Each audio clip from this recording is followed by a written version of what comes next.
Good morning, class!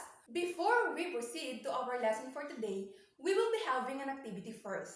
So this is a game type activity that is entitled Say It to Win It Games. So here are the mechanics of the game. The group will be divided into two. So each groups need to choose one representative. The group's representative will be the one who will pick words from the vocabulary box. So the words he or she picked should be uttered but no voice required. So the group members need to guess the words, but they have to begin guessing by saying she or he said or she or he says, then the words being uttered. If the group members fail to follow the rule, the points will be not counted. So each group will be given 1 minute to guess all the words. So the group who will get the highest number of points will be considered winner. So the game will last in 2 minutes. Are the mechanics of the game clear to you, class?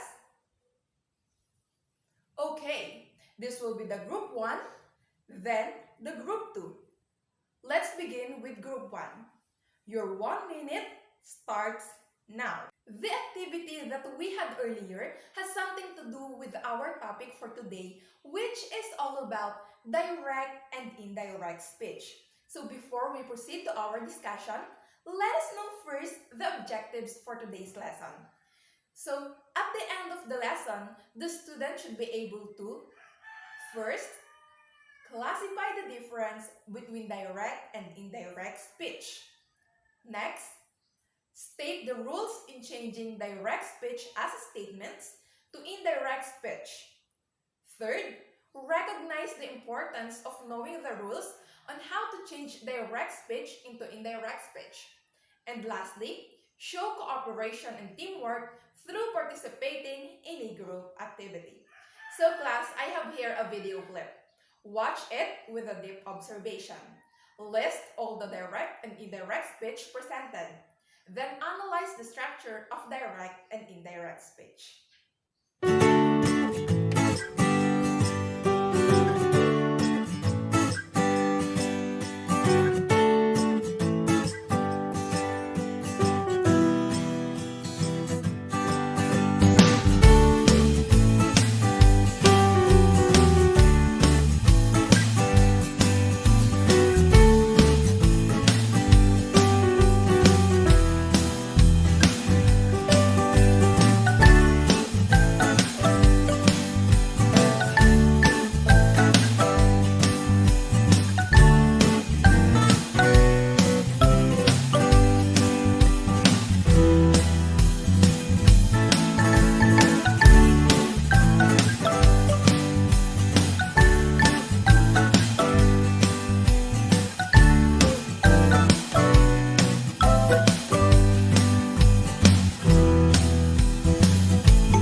So class, did you understand the video?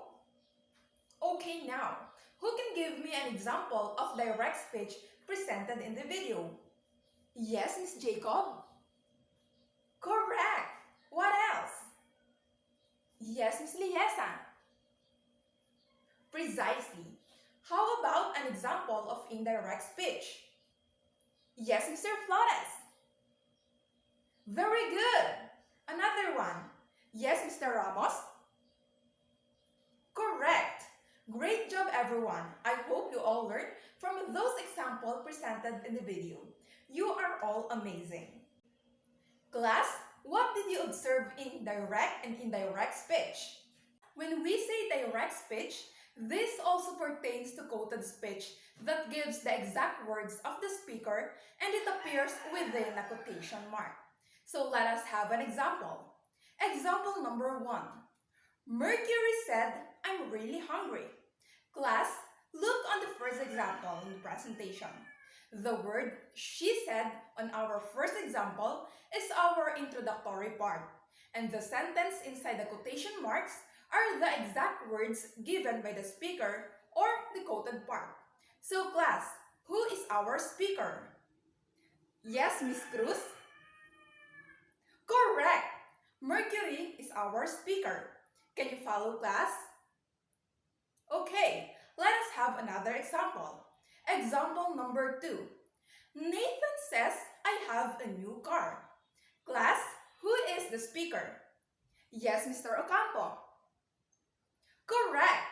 Our speaker is Nathan.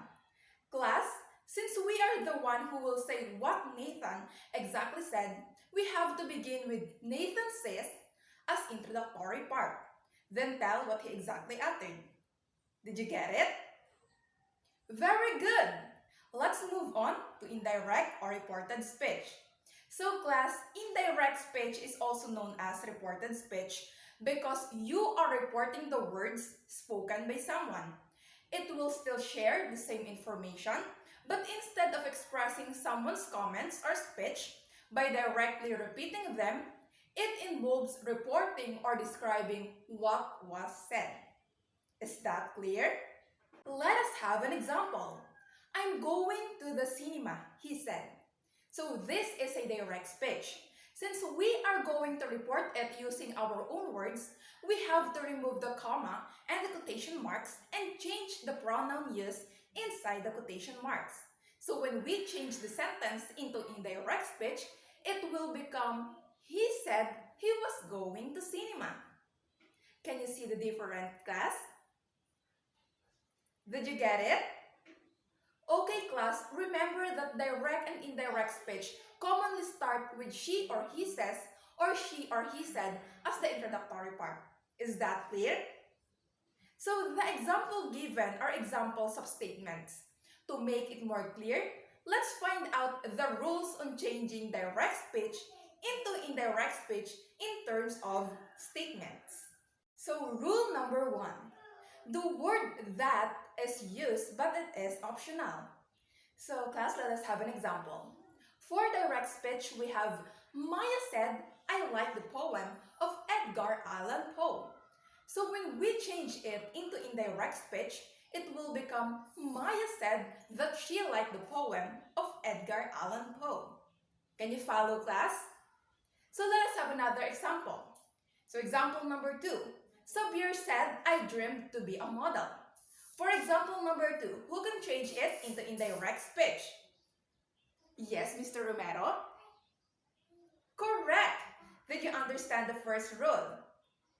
Okay, class, remember that using that is optional. You may use it or not. For example, you can just simply say, Xavier said she dreamed to be a model, or she says it is cold. Is that clear? Okay, let's move on to the second rule. Rule number 2. When the verb in the introductory part is in the present tense of the verb in the indirect speech is also in the present tense. So let us have an example. Myla says, Danielle looks fresh. So class, what is our introductory part? Yes, Miss Figueroa? Correct! Myla says is our introductory part. So class, since our verb in the introductory part, which is says, is in the present form of the verb, following the rule when changing direct speech into indirect speech, the verb we should use will be also in present tense. So if we're going to change that example into indirect speech, it will become Myla says that Danielle looks fresh. So here's another example. Sonia says Dexter is my friend. So if we are going to change it into indirect speech, it will become Sonia says that Dexter is her friend. Did you get it, class?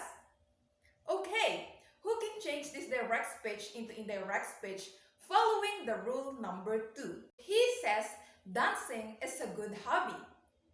Yes, Miss Asi? Correct. It will become he says that dancing is a good hobby. Is rule number 2 clear?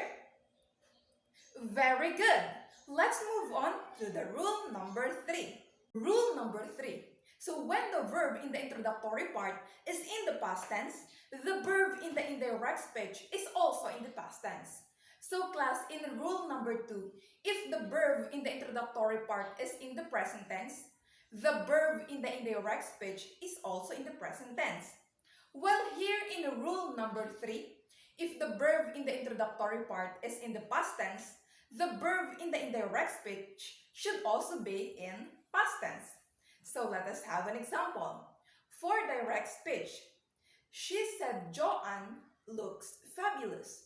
So what is the verb in our introductory part? Yes, Miss Camo. Correct! Looks is our verb. And said is in what form of the verb? Yes, Miss Ruiz. Correct! It is in the past tense. And looks is in what form of the verb?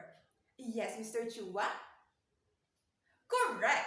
Looks is in the present tense.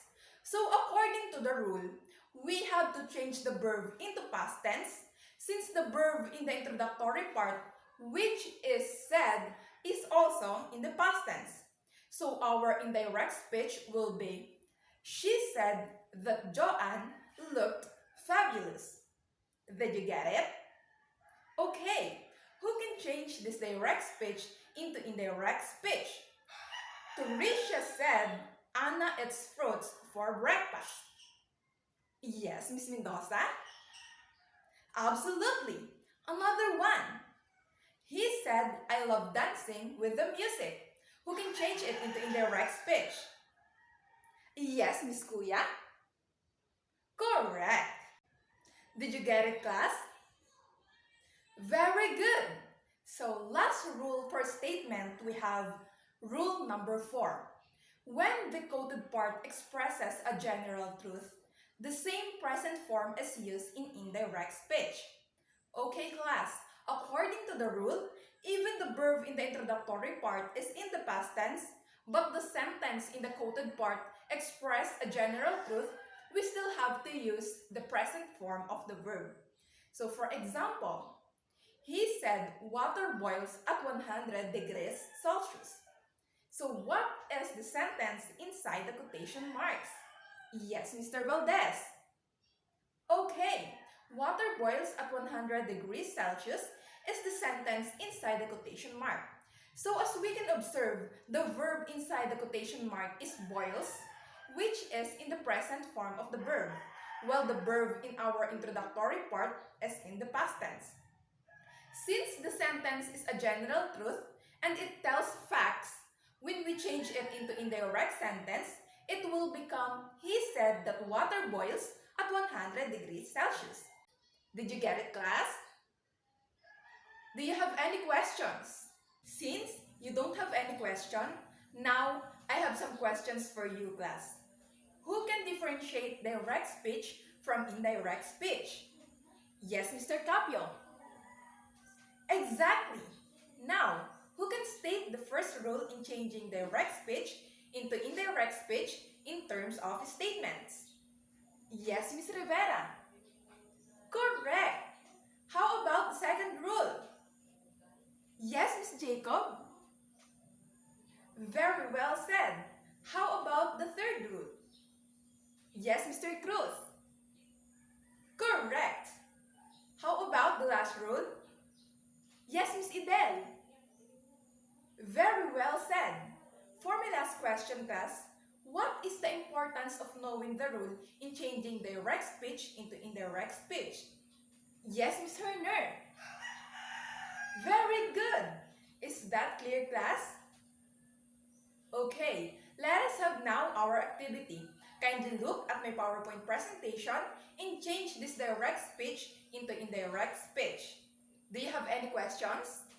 Okay, class, let's check if your answers are all correct. Very good, class. Your answers are all correct. If that's the case, I think you are all very much ready for a quiz. Bring out your pen and 1/2 sheet of paper, then read each item carefully. Change the given direct speech into indirect speech. Write only the answers. Do you have any questions, class? Are you done, class? Do you have any questions, class? If none, you only have 7 minutes to finish the task. Are you done, class? Okay, now pass your papers forward. So class, for your assignment, read The Death with Dignity, How Doctors Die, and list all the direct and indirect speech used in fable. And then make a short comic strip and use direct and indirect speeches. You can use Canva, Strip Designer, or any comic creation app. Any clarifications? If that's the case, then stand up everyone. Let's call it a day. Goodbye, class.